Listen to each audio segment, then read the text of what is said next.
Hello बच्चों, ये JEE main 2023 का क्वेश्चन है 25 जैन शिफ्ट 2 का। देखिए इसमें क्या बोला गया। The energy level of an atom is shown in figure which one of this transitions will result in the emission of a photon of wavelength 124.1 nanometre. ठीक है, तो बोला कि यहाँ पे जो एमिशन हो रहा है ना, एक बार ए से एक बार यहाँ पर गया 1 से 2 गया, एक बार 1 से 3 गया, एक बार 2 से 3, एक बार 1 से 4 गया। तो इन सारे एमिशंस में, ठीक है, कौन से एमिशन में हमें वेवलेंथ मिलेगा 124, एक मिनट रुकिएगा, 124.1 नैनोमीटर। ठीक है, तो उसके लिए हमें ना 1 बाय 1 सभी का एमिशन देखना पड़ेगा। ठीक है, तो सबसे पहले मैं एनर्जी लिखूं, तो एनर्जी इज इक्वल टू क्या होता है, एच सी बाई लैम्डा, है ना, H C by lambda, delta E लिख देता हूँ। तो यहाँ से वेवलेंथ का फॉर्मूला क्या आएगा, H C by H into C by delta E. ठीक है, तो सभी का डेल्टा ई निकाल के यहाँ पर रखेंगे हम लोग और फिर सॉल्व करेंगे तो आ जाएगा, है ना। और देखिए एच सी का जो वैल्यू है होता है ना, आप देखो यहाँ पर दिया हुआ है किसका वैल्यू, एच का वैल्यू, है ना। बट मैं आपको बोलूँगा फोटो इलेक्ट्रिक इफेक्ट अगर आप पढ़े होंगे तो आपको वहाँ पर एच सी का वैल्यू कैलकुलेट करके दिया गया था, है ना।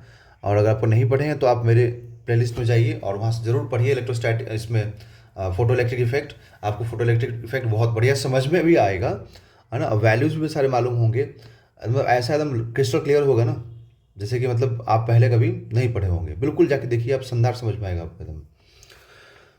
अब यहाँ पे जो एच सी है ना, ये एच सी का जो वैल्यू होता है वो 1240 नैनोमीटर इलेक्ट्रॉन वोल्ट होता है। ठीक है, तो डायरेक्ट आप इसको यहाँ रखेंगे 1240 नैनोमीटर इलेक्ट्रॉन वोल्ट। एंगस्ट्रॉम में भी होता है 12,400, है ना। बट यहाँ पे जो 124.1 दिया था ना वेवलेंथ, वो किस में था, नैनोमीटर में था, तो इसलिए मैंने यहाँ पर नैनोमीटर में रखा। तो अब सभी की एनर्जी निकाल निकाल के यहाँ रखिए। तो मैं क्या लिखूँगा, देखिए पहले लिखूँगा मैं कि फॉर ए, है ना। तो फॉर ए, तो ए कहाँ से कहाँ तक ट्रांजिशन कर रहा है देख ले एक बार। तो ए जो ट्रांजिशन कर रहा है ना, एक मिनट, ए जो ट्रांजिशन कर रहा है यहाँ पर,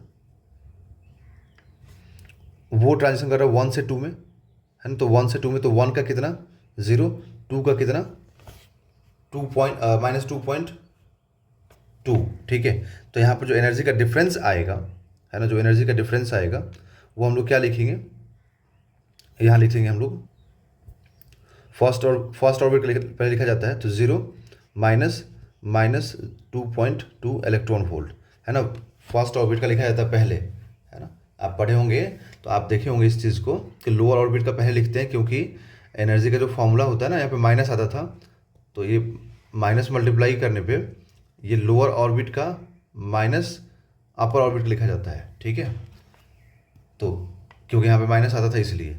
तो अब यहाँ से ना आप डिफरेंस देखिए तो कितना आएगा, 2.2 इलेक्ट्रॉन वोल्ट आ गया। एक डिफरेंस, एक मिनट रुकिए जरा, पेज ऐड करना होगा, पेज यहाँ पर रिक्वायरमेंट होगी।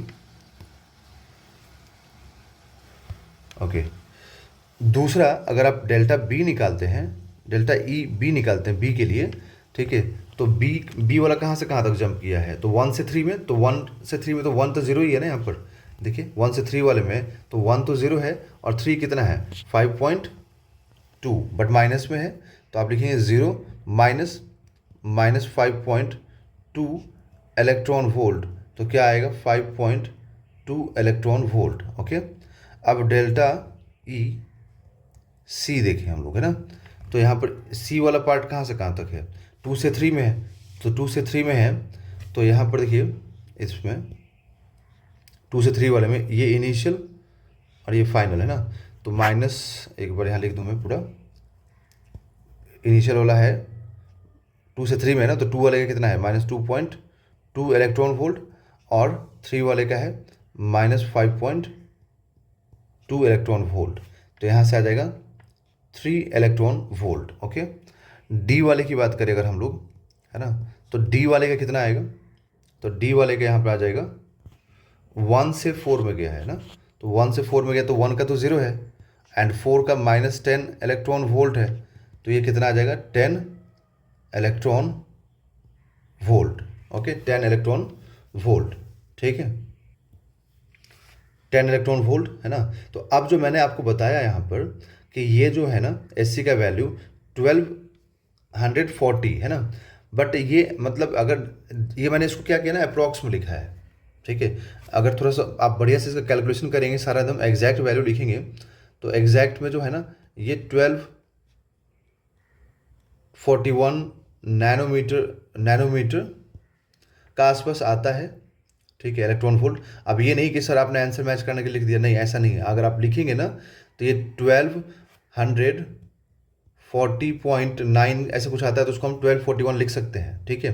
तो ज़्यादातर 1240 लिख के किया जाता है सॉल्व, ताकि एक जीरो से जीरो कैंसिल हो जाता है, क्योंकि वेवलेंथ ना जब लेते हैं हम लोग तो उसमें एक जीरो कहीं ना कहीं आता है, तो उसमें वो कैंसिल हो जाता है, इसलिए 1240 लिखा जाता है, बाकी ये 1241 होता है, ठीक है।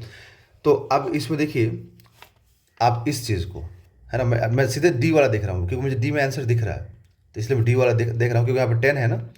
तो अगर आप यहाँ पर लैम्डा निकालेंगे तो आप लिखेंगे कि एस सी का value that is 1241 nanometre electron volt upon ये 10 इलेक्ट्रॉन वोल्ट रखिए, तो इलेक्ट्रॉन वोल्ट से इलेक्ट्रॉन वोल्ट कैंसिल हुआ, तो ये क्या आएगा 1241 नैनोमीटर डिवाइडेड बाई 10 कर दीजिए, तो यहाँ से वेवलेंथ कितना आ जाएगा 124.1 नैनोमीटर, ठीक है, 124.1 नैनोमीटर। यही तो पूछा था हम लोगों से कि कौन से ट्रांजिशन में, ठीक है, मतलब आएगा 121.4, ठीक, क्योंकि बाकी में देखिए, बाकी में अगर आप 3 से डिवाइड करेंगे तो ये कुछ ऐसा आएगा, मतलब है ना कि 3 से डिवाइड होगा तो ये 4 के आसपास, मतलब 400 के आसपास आएगा, ठीक है।